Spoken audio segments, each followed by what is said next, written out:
Plano de carreira dos professores de ensino fundamental e médio para o concurso de professores do estado de São Paulo.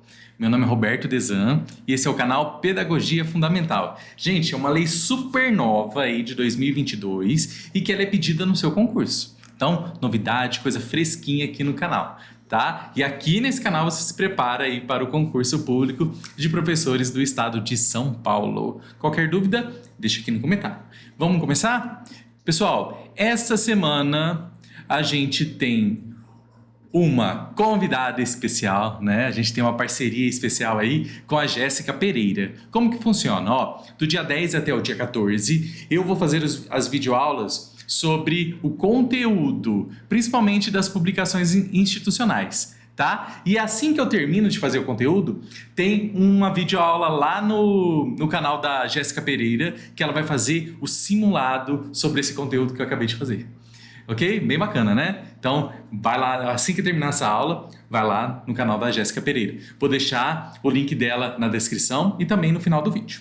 Ok? Então, 7 horas sai meu vídeo e 8 horas sai o vídeo da Jéssica. Vamos começar? Então, lei complementar número 1374, né? De 30 de março de 2022, vai falar sobre o plano de carreira e remuneração para os professores de ensino fundamental e médio. Ó, além dos professores, ele traz o plano de carreira dos gestores também. No seu concurso, ele fala assim, ele simplesmente fala que quer essa lei. Ele não fala se é a parte de professores ou a parte só de gestor ou tudo. Ele fala que é tudo, na verdade, né? Ele fala que é a lei, o edital traz a lei. O que eu vou fazer aqui? Eu vou focar na parte dos professores, ok? Porque é mais provável que caia na sua prova, a parte de professores. Tá? Agora, essa parte de gestores, se der tempo eu trago para vocês, ou se não, vocês dão uma olhada na íntegra aí, que eu vou deixar na descrição também, o conteúdo. Então, você dá uma olhada lá na lei certinho, ok? Combinado? Então, começando com definições importantes. Gente, quando a gente tem definições em alguma lei, geralmente o seu avaliador, né? A pessoa que vai te avaliar da banca, ele gosta de cobrar os conceitos para saber se você sabe o que é uma coisa, o que é outra coisa, né? Por exemplo, o que é um plano de carreira, o que é estrutura, o que é um cargo, né? O que é um subsídio, ok? Então, vamos lá, vamos dar uma olhada nisso. Então, essa lei, ela organiza a estrutura, a carreira e a remuneração, ok? Estabelecendo remuneração por subsídio. Gente, subsídio é o dinheiro. Falando assim, em linguagem mais simples, subsídio é como se fosse o salário teu, tá? A gente chama de subsídio. Alguns servidores públicos recebem por subsídio, que a gente fala que é parcela única, tá bom? Aí, além desse subsídio, você pode receber algumas coisinhas a mais, mas são poucas coisas que são permitidas, tá? Vai ter aqui na lei. Então, além dessa remuneração, eu tenho a evolução do professor de ensino fundamental e médio nas respectivas trilhas da carreira, exclusivamente mediante desenvolvimento e desempenho. A gente vai ver o que é isso, tá? A gente vai ver o que é essa trilha, vai ver mais coisas aí para frente. Vamos lá. O que seria, então, um cargo?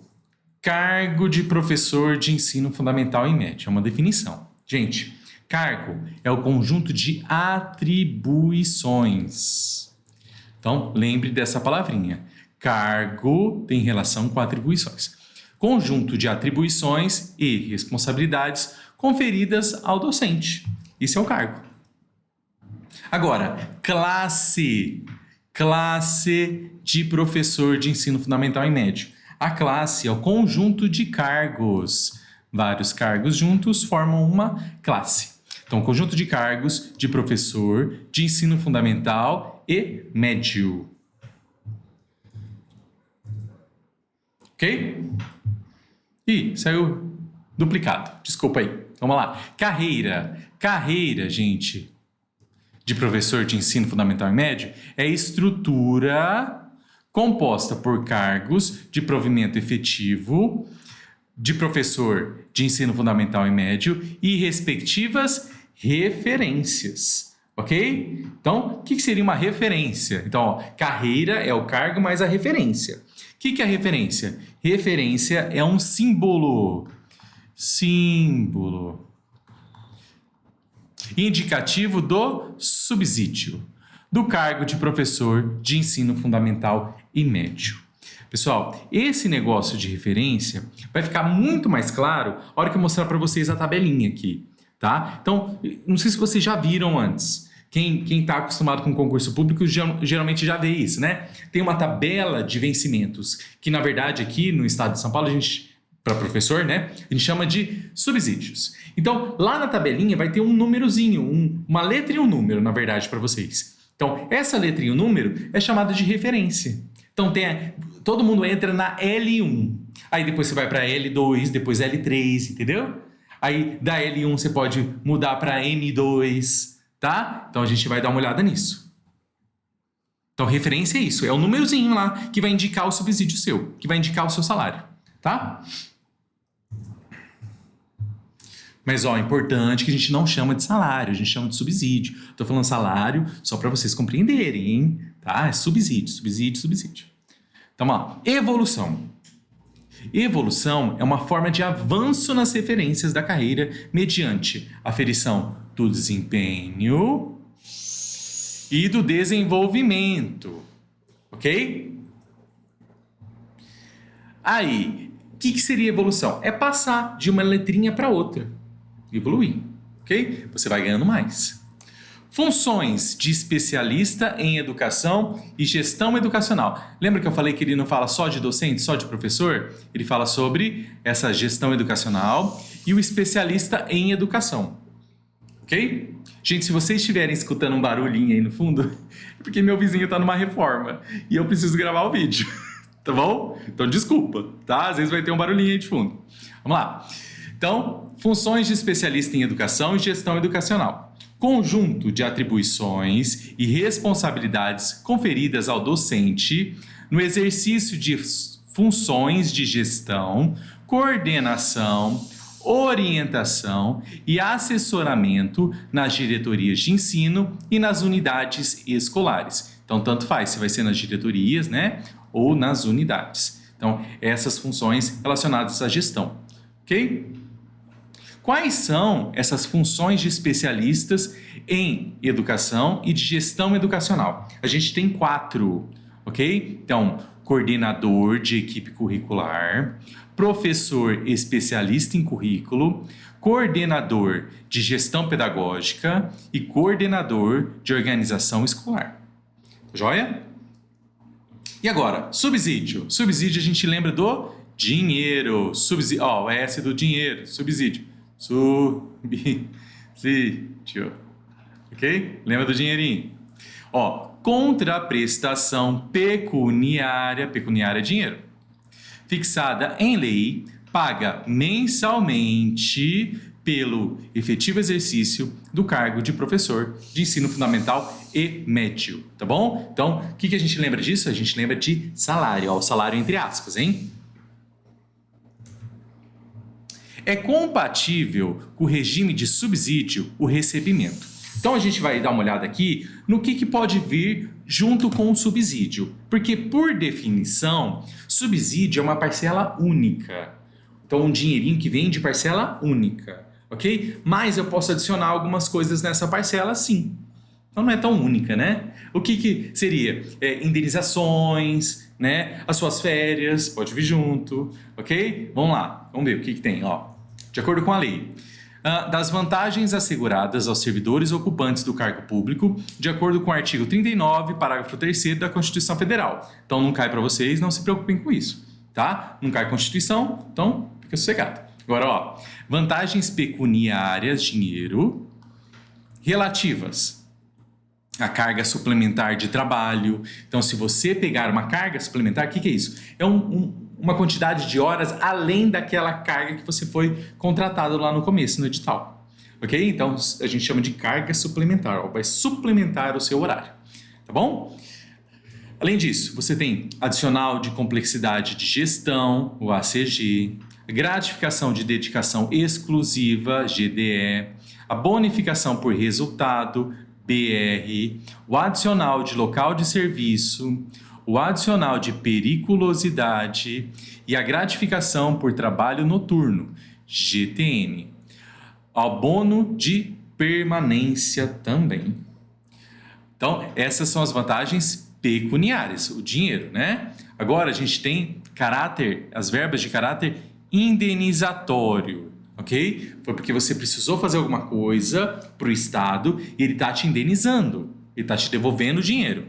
Vamos lá.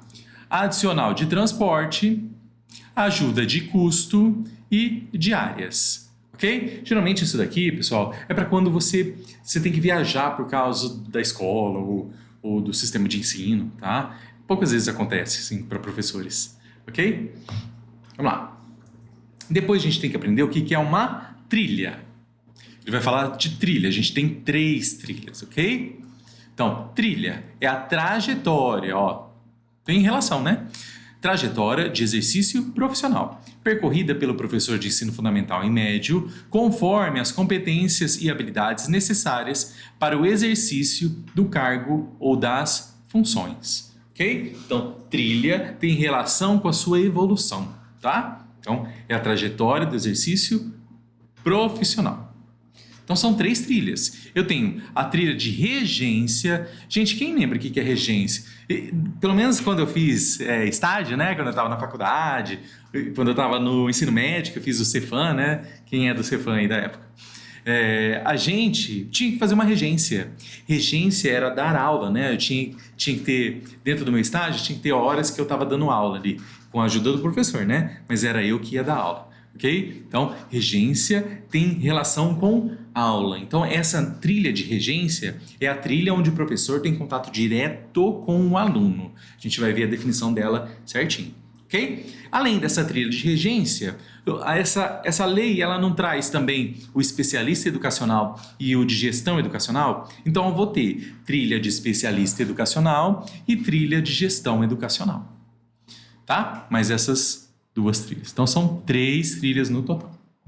Vamos lá. Primeira trilha, que é a trilha de regência. A trilha de regência, gente, é a trajetória de desenvolvimento do profissional especializado em atividades de aprendizagem realizadas em interação direta com os educandos, ok? Então, essa trilha de regência é a trilha do professor. Ele entra nessa trilha quando ele começa, tá? Então, é o percurso principal do docente, ok? É o principal, ele vai entrar nesse, tá? Além de ser principal, ele é obrigatório,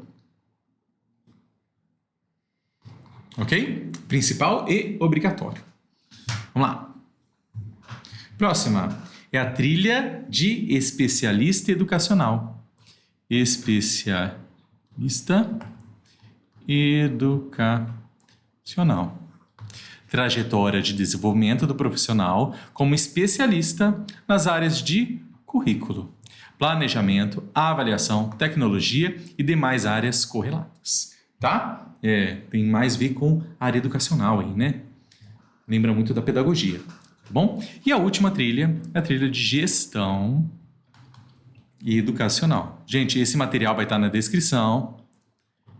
Você pega o material e vem estudar comigo, hein? Gestão educacional. Então, é a trajetória de desenvolvimento do profissional em competências e habilidades de gestão e liderança para o exercício de posições gerenciais em unidades escolares, diretorias de ensino e órgãos centrais da Secretaria da Educação. A movimentação para as trilhas complementares de especialista educacional e gestão educacional dar-se-á após o estágio probatório e a obtenção de uma evolução por desempenho, desde que o docente esteja designado nas funções de especialista em educação e gestão educacional, sem prejuízo do estabelecimento de exigências adicionais em ato do secretário da Educação. Ok? É um adendo aí. Beleza? Então, terminamos essa parte de descrições, né? Que a gente tinha que ver aí o que é cada coisa, ok? Agora a gente vai ver como esse profissional docente entra para dar aula. Como que ele entra para dar aula, gente? Então, para você entrar como efetivo no estado de São Paulo, você tem que fazer um concurso de provas e títulos. Cuidado com esse E, hein? Então, é provas junto com títulos. É por isso que a gente teve essa etapa em que você enviava sua pós-graduação, seu mestrado, seu doutorado, o seu tempo de serviço, né? Que já foi aí. Entendeu? Então, é por isso que tem. Essa previsão não é só dessa lei, não. Essa previsão é constitucional. Então, essa lei só está replicando a Constituição. Tá? Então, quando a gente faz alguma prova para professor, essa prova tem que ser provas de prova e título, um concurso de prova e títulos, ok? Beleza? E a formação mínima exigida para entrar como professor aqui no estado de São Paulo é uma formação em licenciatura plena, tá? Você tem que fazer uma formação que tenha bases educacionais, bases pedagógicas, né? Então, você precisa da aprovação em concurso.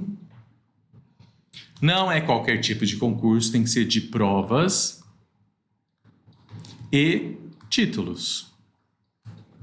E uma formação mínima de licenciatura plena. Ah, professor, mas eu conheço não sei quem que tem engenharia e dá aula, que tem não sei o que e dá aula. Mas, gente, vocês viram o edital? Ele não traz isso daí, né? Não traz esses cursos aí de bacharelado para dar aula, ok? Você precisa de alguma coisa a mais, não só esse curso de bacharelado, né? Então, é por isso que tem a licenciatura plena, ok? Bora lá. O ingresso no cargo de professor de ensino fundamental e médio, dar-se-á na referência inicial da tabela de subsídio licenciatura plena. Então, referência é o símbolo, né? Então, a referência inicial vai ser o L1, ok? Eu vou te mostrar essa tabela daqui a pouquinho, calma aí. Vamos lá. O professor de ensino fundamental e médio, desde que habilitado, poderá ministrar aulas nos anos iniciais e finais do ensino fundamental e no ensino médio. Ok? Às vezes você é habilitado só no ensino fundamental também, né? Então, desde que habilitado. Joia? Vamos lá. Estágio probatório. É outra coisa que é prevista constitucionalmente, tá? Então, todo o estágio probatório, ele é de 3 anos, ok? Em qualquer instituição pública. Por quê? Porque está escrito lá na Constituição. E aí veio essa lei e copiou de lá, tá? Reproduziu o que tem lá. Então, estágio probatório de 3 anos. O que é isso, estágio probatório, gente? É um tempo, né, que você tem que você vai ser mais bem avaliado. É como se fosse estágio probatório, né, gente? Tem, no particular, a gente tem isso também, né? A gente tem os 3 primeiros meses, né? Quando é particular, né? Quando você vai trabalhar numa instituição particular, aí numa fábrica ou numa escola particular, é os 3 primeiros meses, né? E aí depois você é contratado, não é? Não é assim? Agora, aqui na rede pública, não. Aqui são 3 anos. Por quê? Porque depois desses 3 anos, você adquire a estabilidade, tá? E aí não fica fácil você sair, entendeu? Para você sair, você tem que responder um PAD, né? Uma sindicância, aí é uma coisa mais diferente, tá bom? Então, esses 3 primeiros anos, você fica mais vulnerável, tá? E depois, não, você fica mais tranquilo. E nesses 3 primeiros anos, então, a gente tem uma avaliação. Que tipo de avaliação? É a avaliação de desempenho. De desempenho, ok? Além disso, um curso de formação. Tá joia? Então, tudo isso aí nos 3 primeiros anos. Vamos lá. Nos 3 primeiros anos de efetivo exercício, no cargo de professor de ensino fundamental e médio, período que caracteriza o estágio probatório, o docente será submetido a curso de formação e avaliação de desempenho, com foco no desenvolvimento de competências e habilidades de docência no desempenho do cargo. Ok? A aquisição de estabilidade, né, após os 3 anos, fica condicionada ao desempenho satisfatório na avaliação de desempenho e o curso de formação durante o período de estágio probatório, conforme regulamentado em decreto. Então, vai ter um decreto que vai dar as diretrizes, né, desse curso de formação, de como vai ser essa avaliação, ok? Não está descrito aqui nessa lei, não. Beleza? Jornadas de trabalho. Quanto tempo você vai trabalhar? Gente, essa tem uma informação meio tranquila, né? Porque quando você foi fazer a inscrição para esse concurso, você tinha lá a opção, né? 25 horas ou 40 horas. O que você tem que lembrar é o nome dessa jornada de trabalho, ok? Então, jornada completa de trabalho docente vai ser a nossa jornada de 25 horas. E a jornada ampliada de trabalho docente vai ser aquela de 40 horas. Essa de 40 horas também, gente, vai ser a jornada para o especialista, né? O especialista em educação ou o gestor, né? O gestão em educação, ok? Gestão educacional.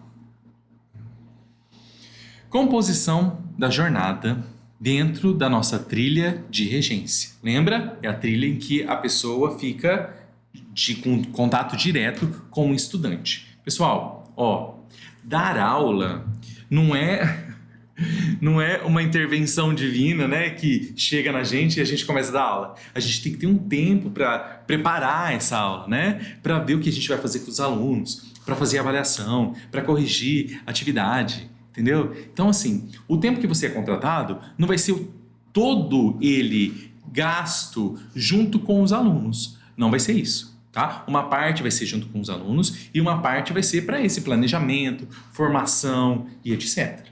Tá joia? Então, como que é dividido? 2/3 com os alunos e 1/3 para esse desenvolvimento seu aí. Esse 1/3 que você não está com aluno, você precisa estar na escola, ok? Antigamente a gente chamava de janela, né? Falava, tô de janela aqui, né? Porque você não tinha aula ali, ok? Vamos lá, então, 2/3 da jornada em atividades de interação com os educandos. 2/3. Sobrou o quê? 1/3. 1/3 da jornada em atividades pedagógicas na unidade escolar, sem interação com os educandos. Pode cumprir em qualquer lugar? Não, gente. Tem que ser na unidade escolar. Tá joia? Talvez a questão vai falar para você, olha, eu posso cumprir em casa, posso decidir onde eu vou cumprir, posso cumprir na biblioteca. Não, tem que ser na unidade escolar, tá? A regra é essa. Além disso, a hora de trabalho terá duração de 60 minutos. Ai, professor, mas por que ele está falando aqui 1 hora de 60 minutos? Porque, gente, antigamente existia-se a hora-aula de 55 minutos, de 45 minutos, ok? Então você era pago por aqueles 45 ou 55 minutos. Hoje não. Hoje a hora de trabalho é de 60 minutos, tá? Além disso, você tem um intervalinho nos períodos letivos. Então, de manhã e de tarde você tem um intervalo. De quanto? De, no mínimo, 15 minutos. Ok? 15 minutos consecutivos de descanso por período letivo. Então, são 15 minutos corridos, né? Não é 1 minutinho aqui, 1 minuto entre as aulas, não. Tá bom? Não pode ser assim. Tá joia? Então, vamos lá. Gente, já estamos chegando na metade da aula já. Olha que beleza. E o que é isso? Ai, meu Deus, o que é isso? Essa tela preta? É para provar para vocês que geralmente 80% das pessoas aqui do nosso canal não são inscritas. Olha lá, o número já está baixando, graças a Deus. Vocês estão me ajudando. Agora já é 78,9%. Tá? Então, se inscreva no canal. Se você não é inscrito ainda, se inscreva no canal, já deixa o joinha aí. E se puder, compartilhe o conhecimento aí com alguém, né? Coloca a setinha aí e compartilha com alguém, tá? E depois dessa aula, vai lá no canal da Jéssica que vocês terão 10 questões resolvidas, gratuitamente, beleza? Continuando então. Carga suplementar de trabalho. Eu comecei a conversar com vocês lá no começo, né, da aula. O que é uma carga suplementar? Ela vai suplementar, vai aderir, né? Vai complementar, tipo complementar, né? a sua hora de trabalho, tá? Então, se, por exemplo, você foi contratado para 25 horas, você pode aumentar isso daí. Se você foi contratado por 40 horas, você pode aumentar também um pouco. Mas tá vendo aí, ó, o máximo é de 44 horas semanais. Então, se você foi designado para 40 horas, você só pode pegar mais 4 horas a mais, tá? E aí você tem que atender também aquela proporção que a gente falou de tempo com um aluno e tempo sem aluno. Tá joia?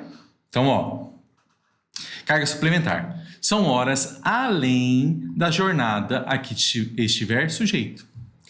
É obedecida a proporção, né? Aquela proporção de 2/3 e 1/3, tá? 2/3 com e 1/3 sem. Beleza? E no máximo que você pode trabalhar por semana é 44 horas. Evolução. Então, ó, a evolução nas trilhas, que a gente conversou, que existem 3, a que se refere ao artigo 14 dessa lei, né, complementar, dar-se-á para referência são símbolos, né, referência subsequente, então para eu passar de um símbolo para o outro, né, aquela em que encontra enquadrado o docente, mediante, então vou passar de um para o outro, mediante desempenho ou desenvolvimento.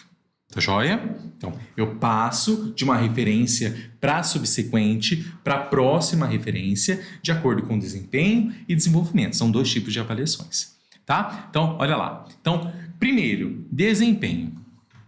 Desempenho. O desempenho é a evolução na trilha de exercício do docente baseada no exercício de competências e habilidades relacionadas a conhecimentos técnicos científicos, práticas pedagógicas, habilidades de didática aplicada, engajamento, prática profissional com foco na melhoria da aprendizagem, observada a especificidade de cada trilha, ok? A trilha de regência, a trilha de gestão, né? Além disso, eu tenho a evolução por desenvolvimento. O que seria isso? Ó, reconhecimento de competências do docente por meio de formações. Ó, lembra de formações. E cursos voltados à atualização, ao aperfeiçoamento profissional e à pós-graduação. Essa pós-graduação aqui, gente, é a pós-lato sensu, tá? Não está incluído aqui a pós-estrito sensu, o mestrado e doutorado. Tá bom? Mediante produção científica ou desenvolvimento de habilidades relacionadas à prática profissional, competindo à Secretaria da Educação expedir normas para disciplinar o reconhecimento das respectivas pontuações, levando em consideração a relevância das atividades desenvolvidas. Beleza? Então, esse de desenvolvimento tem relação com cursos, com formações, tá? Retirando daí os cursos de mestrado e doutorado. Por quê, gente? Por quê? Porque o curso de mestrado e doutorado, quando você apresenta, você vai para uma tabela específica, uma tabela de mestrado e uma tabela de doutorado, tá bom? Então, tem essa diferença, tá? Vamos lá.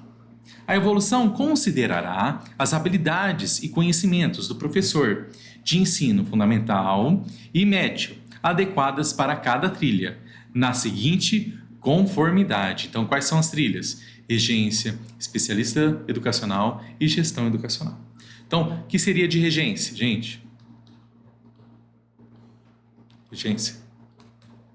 Conhecimentos técnicos científicos, práticas pedagógicas, habilidade de didática aplicada, engajamento e prática profissional, com foco na melhoria da aprendizagem. Afinal, na regência, você está em contato direto com o aluno.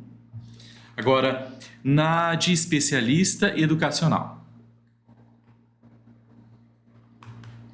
Habilidades e técnicas especializadas em componentes curriculares, né? Lembra que a trilha tem relação com o currículo? Além disso, produção de materiais didáticos, habilidades de formulação, planejamento, avaliação e implementação de políticas educacionais. Depois eu tenho de gestão educacional.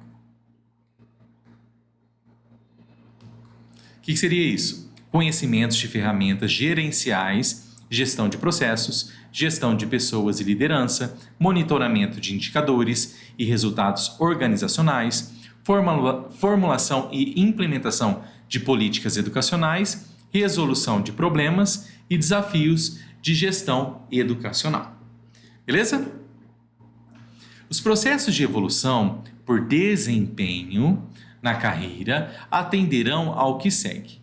Serão realizados pela Secretaria de Educação na periodicidade de 2 anos. Então, evolução a cada 2 anos. Deverão ser constituídos de avaliação de desempenho, então eu preciso dessa avaliação do desempenho da pessoa, e poderão ser constituídos de avaliações de conhecimento e de prática didática.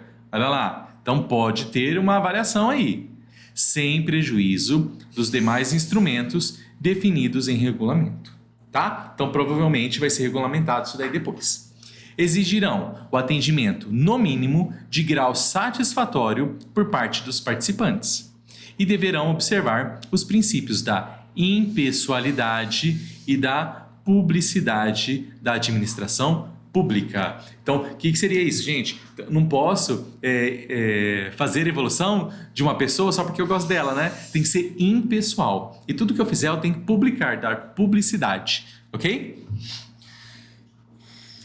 Observações, no caso de docentes em exercício de funções de gestão, poderão ser consideradas na avaliação de desempenho o nível de complexidade e a evolução por resultados das unidades escolares. Olha isso, gente. Então, o resultado lá do SAEB, do SARESP, né, pode ser levado em conta aí para a evolução do gestor. Olha, difícil, né? Difícil.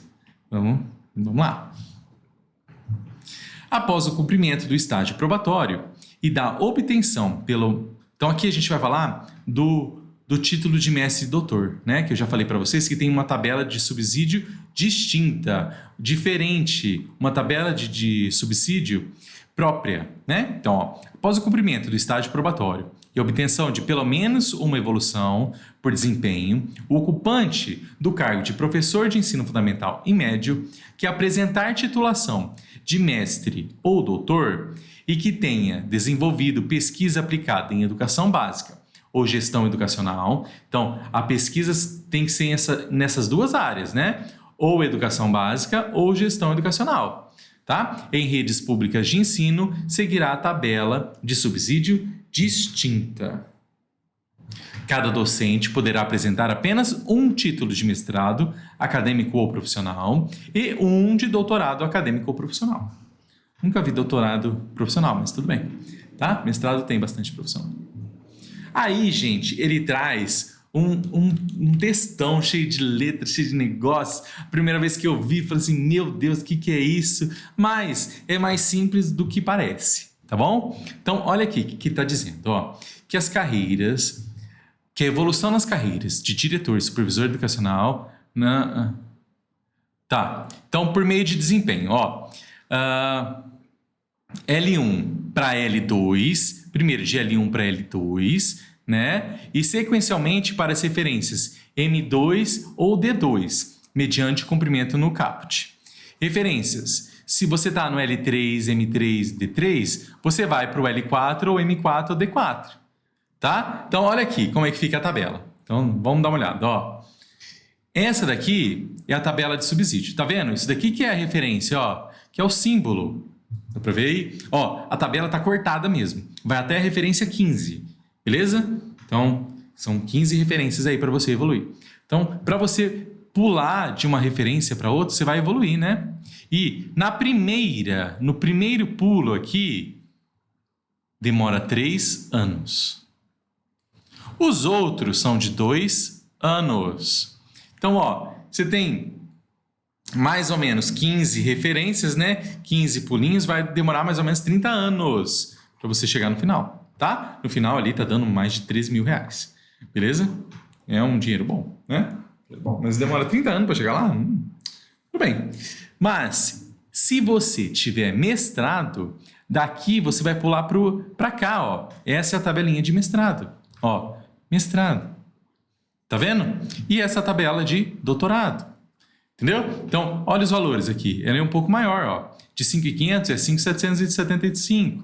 E esse começa com 6.50, tá? Então, todo mundo entra na L1. L1. E aí depois você vai pulando de referência, conforme os anos vão passando. O primeiro é 3 e depois de 2 em 2. Misericórdia! Vou demorar 30 anos. Será que tem como diminuir isso? Tem, tá bom? Você pode reduzir em um ano esses pulinhos aí com alguns requisitos. Vamos dar uma olhada. Ó. Então, reduzido em um ano, requisitos cumulativamente. O desempenho excepcional com aproveitamento igual ou superior a 95% na evolução por desempenho e na evolução por desenvolvimento imediatamente anteriores ao processo de evolução a que se refere o pleito. Então, você tem que ter uma notona aí, né?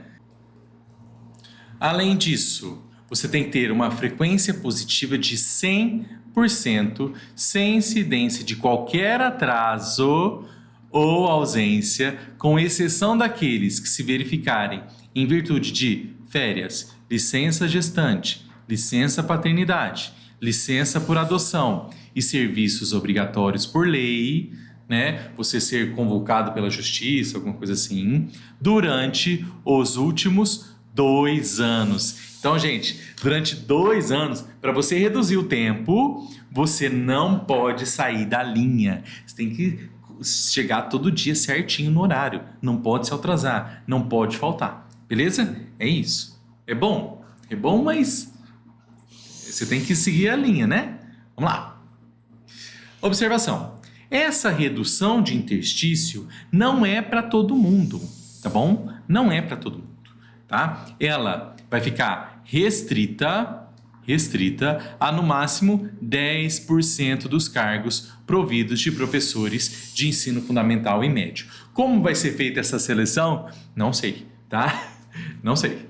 Vamos lá. A ocorrência de 3 faltas injustificadas implicará o reinício da contagem do período do interstício. Então, tá contando lá meu interstício. Tipo, eu evoluí do L1 para L2. Agora eu estou esperando 2 anos para ir para o L3. Aí, depois de 1 ano, eu dou uma falta que é injustificada, né? Se eu der 3 faltas injustificadas, eu tenho que voltar do início. Então, eu tenho que esperar, começando desde o começo, né? Mais 2 anos, entendeu? A partir da 3ª falta injustificada. Tá joia?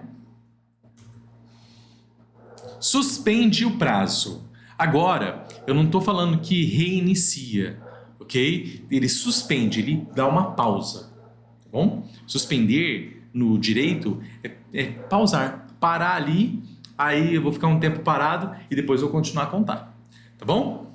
É diferente de interromper, tá? Diferente de interromper. Então, suspender é diferente de interromper. A gente está falando aqui de suspensão, tá? É a pausa. Vamos lá.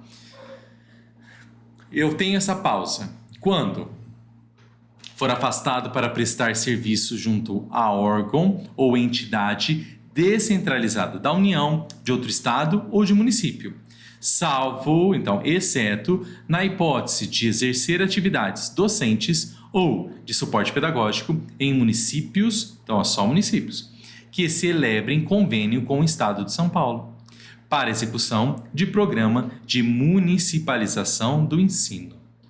Joia? Então, você tem existe mesmo um programa de municipalização de ensino, principalmente de ensino fundamental, né? Então, se o professor continua lá dando aula naquela escola, ele continua contando o tempo dele, ok? Senão ele teria que ir para outra cidade, né?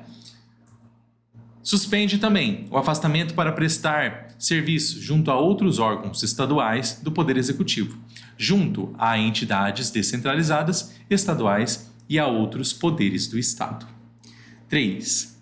Licenciado para tratamento de saúde por prazo igual ou superior a 1 mês. Então, você faz um tratamento de saúde de 1 semana, não suspende o prazo, ele continua contando ali. Agora, se der 1 mês, aí suspendeu aquele mês, tá? E aí, a hora que você terminar seu tratamento, continua a contar. Beleza?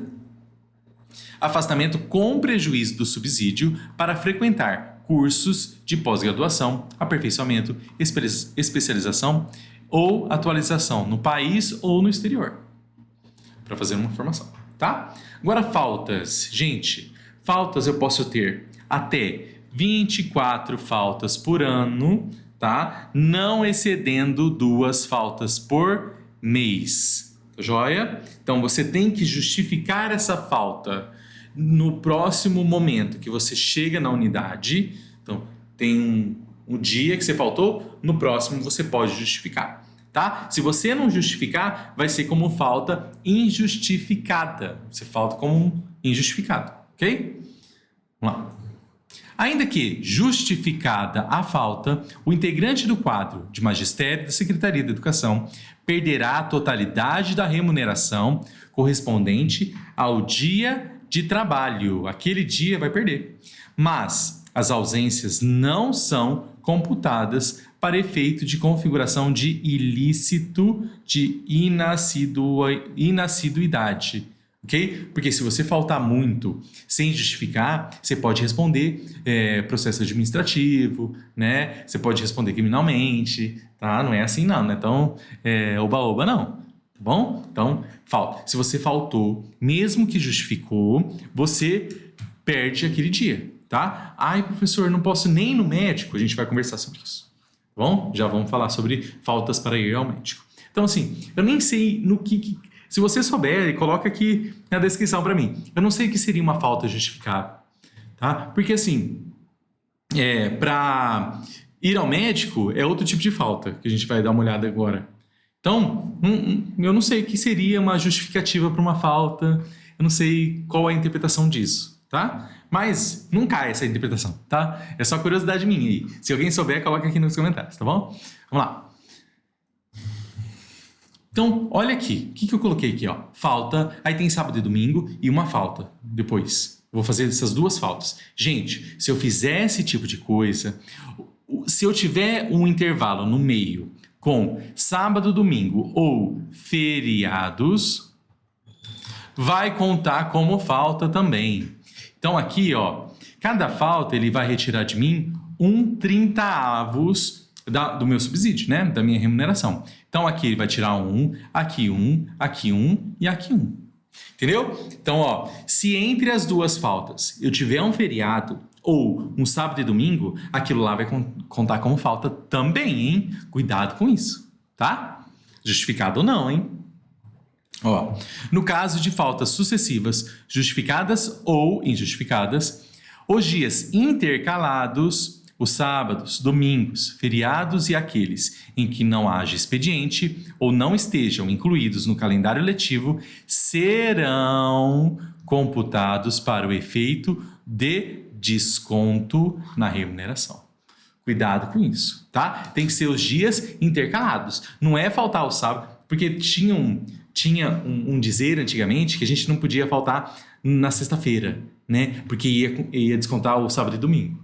Não é só faltar na sexta-feira, é os dias que estão no meio. Então você teria que faltar na sexta e na segunda, entendeu? Ou faltar antes do feriado e depois do feriado, tá? E aí o que tem ali no meio, se não tiver expediente, vai contar como falta também, tá? Sempre que faltar, vai descontar, misericórdia, né? Que a gente tá falando aqui, se justificou ou não, vai descontar de você, tá bom? Então, mas compensa justificar porque você não vai responder, tá? Mas não é sempre. Então, quando eu posso faltar e não vai descontar? Quando eu vou fazer consulta, exame ou sessão de tratamento de saúde. Eu tenho que ter um atestado expedido por médico ou odontólogo, né? Pode ser um dentista. Eu posso ter dessas faltas até 6 por ano. Então, eu posso ir ao médico sem descontar do meu salário até 6 vezes por ano, ok? Não podendo exceder uma vez ao mês. Não pode exceder uma vez por mês, tá? Nos mesmos termos e condições, acompanhar consulta, exame ou sessão de tratamento de saúde de. Então, esse é o caso de, e se meu filho passar mal, eu vou ter que ir com ele. Vai descontar? Aí não, tá? Então, olha aqui, ó. Então, eu posso acompanhar filhos menores, menores sob sua guarda legal ou com deficiência devidamente comprovados. Cônjuge, companheiro ou companheira, pais, madrasta, padrasto ou curatelado. Ai, meu Deus, então agora, toda vez que meu companheiro for no médico, eu vou com ele, né? Pelo menos eu tenho uma folguinha aí, vou lá no médico e tal. Pode isso, gente? Não pode. Por quê? Olha o que ele traz, ó. Do atestado ou documento idôneo equivalente deverá constar a obrigatoriedade, essa necessidade do acompanhamento.